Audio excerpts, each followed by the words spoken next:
Olá, meu amigo, que bom estar com você mais uma vez, nesse momento que a gente enfatiza sempre a necessidade de amanhecer o dia com Deus, de buscar a Deus na primeira hora do dia, de fazer do Senhor Jesus a máxima prioridade da nossa vida.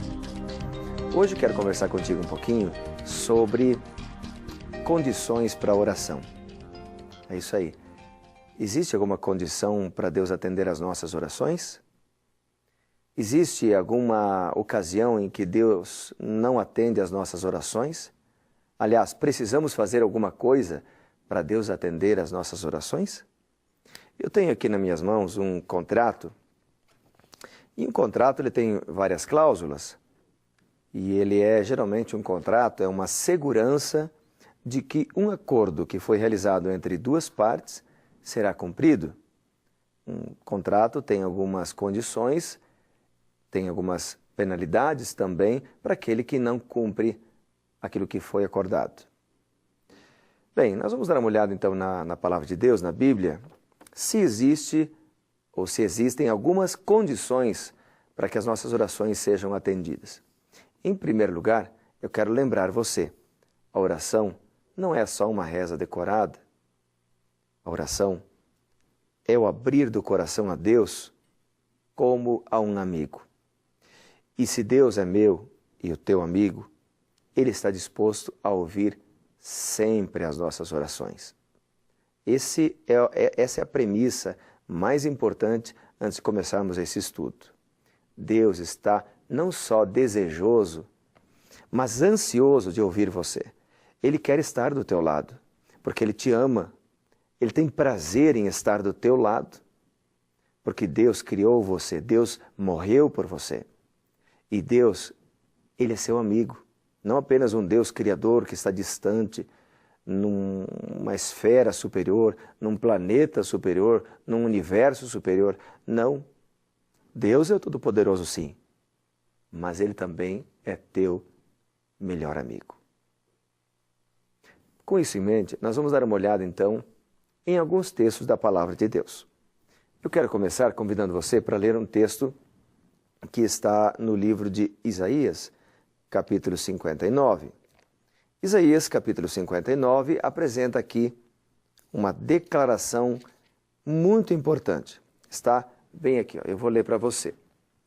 O versículo 1 e o versículo 2 dizem o seguinte: Vejam, o braço do Senhor não está tão encolhido que não possa salvar, e o seu ouvido tão surdo que não possa ouvir. Mas as suas maldades separaram vocês do seu Deus, e os seus pecados esconderam vocês o rosto dele. Esconderam de vocês o rosto dele. Esse texto, ele diz o seguinte: Deus está disposto, Deus está querendo ajudar você. O texto menciona que o seu braço é forte e que não está encolhido. Eu fico imaginando Deus assim, com um braço estendido, disposto a ajudar você, disposto a segurar você, disposto a levantar você. Mas a palavra de Deus, a Bíblia, diz que os nossos pecados nos separam de Deus, nos escondem de Deus. Não é que Deus foge da gente quando a gente peca, em hipótese alguma, porque Ele veio aqui para salvar o pecador, para morrer pelos pecadores, para buscar o que se havia perdido. Ele veio para sarar os que estavam doentes. Então, a mão do Senhor está estendida e, nesse momento, Deus estende a sua mão para salvar você. Deus estende a sua mão para levantar você. Ele te ama, Ele sabe quem você é, Ele sabe das suas necessidades e está disposto a te ajudar, meu amigo. O problema é que nós não erguemos a mão para Deus. Nós não erguemos as mãos porque nos achamos autossuficientes. Eu tenho uma menina pequena, e quem é pai, quem é mãe de crianças pequenas, sabem o que eu vou dizer. Muitas vezes, as crianças se sentem autossuficientes. E a gente diz para elas, filhas ou filho, quem tem filho, né? Eu tenho duas meninas, dá a mão para o pai. Dá a mão para o pai. A mãe, né? Dá a mão para a mãe. E eu vou te ajudar a andar. Mas a menina diz, não pai, eu já sei andar sozinha, não precisa segurar. E daqui a pouco tropeça e cai. Queridos, Deus está com a mão estendida dizendo, dá a mão para o Pai. Mas somos nós que não erguemos a nossa mão para Deus. Então, por isso a Bíblia diz que o pecado causa separação entre nós e Deus.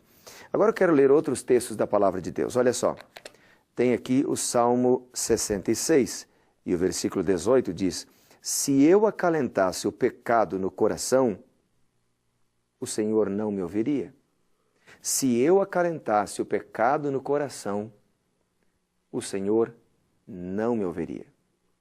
Deus está disposto a perdoar os pecados e Ele ouve os pecadores, mas aqui está falando de transgressão aberta. É a pessoa que sabe que está pecando, está no pecado, mas não quer abandonar o pecado. Se esse é o seu caso, talvez agora seja o momento de tomar uma decisão, e isso é muito sério. Você quer ver? Provérbios capítulo 28 e versículo 9 ainda diz o seguinte, eu vou abrir a Bíblia aqui, Provérbios 28 e o versículo 9, olha. Se alguém se recusa a ouvir a lei, até as suas orações serão detestáveis. Aqui está falando de rebelião aberta. É aquela pessoa que sabe o que está errado, mas não quer mudar. Deus fica triste, mas não pode abençoar aquele que não quer receber a bênção, porque Deus respeita o livre-arbítrio. É por isso que a gente tem que tomar uma decisão. Primeiro, entregar a vida ao Senhor Jesus. Segundo, pedir a Ele que nos dê força para cumprir a sua vontade. Em terceiro lugar, tomar a decisão de obedecer. Eu ainda quero ler um terceiro texto, porque todos os textos que nós lemos aqui mencionam que aquele que está em aberto pecado contra Deus não terá sua oração atendida. Mas o que é pecado? Vamos dar uma olhada na palavra de Deus para descobrir o que é pecado? Então eu quero convidá-lo para ir lá em 1 João, capítulo 3 e o versículo 4. Olha o que diz a Bíblia para a gente. 1 João está bem pertinho do livro do Apocalipse. 1 João, capítulo 3 e o versículo 4. Diz assim, ó. Olha o que diz aqui a minha Bíblia. E a sua também. Todo aquele que pratica o pecado transgride a lei. De fato, o pecado é a transgressão da lei. Estou lendo aqui na Nova Versão Internacional, que é a versão da minha Bíblia. Todo aquele que pratica o pecado transgride a lei. De fato, o pecado é a transgressão da lei. Então, pecado é desobedecer abertamente a lei de Deus. Por exemplo, como uma pessoa pode pedir que Deus a abençoe se ela está em aberto adultério, por exemplo, transgredindo a lei de Deus? Primeiro, ela teria que confessar seu pecado ao Senhor. Senhor, eu preciso que o Senhor me ajude. Eu estou em pecado, transforma minha vida, muda meu coração, muda meus gostos, muda quem eu sou. Não se trata aqui de salvação pelas obras, nada disso. Não significa pelas minhas obras fazer o que é certo para que eu possa aplacar a ira de Deus, para que Deus então atenda as minhas orações, nada disso. Eu estou falando aqui simplesmente de entregar o coração a Jesus cada dia, confessando os pecados e pedindo ajuda do Senhor para abandonar os pecados, estar disposto a mudar de vida se for necessário. A pergunta é, você está disposto? Se você está disposto a mudar, Deus estará disposto a lhe abençoar. Agora, o que precisa ser mudado na sua vida? Não sei. Aí você precisará fazer um exame da sua própria vida, um autoexame. E ao descobrir o que precisa ser mudado, confessar os pecados ao Senhor Jesus. Mas como é que a gente descobre o que precisa ser mudado? A palavra de Deus revela.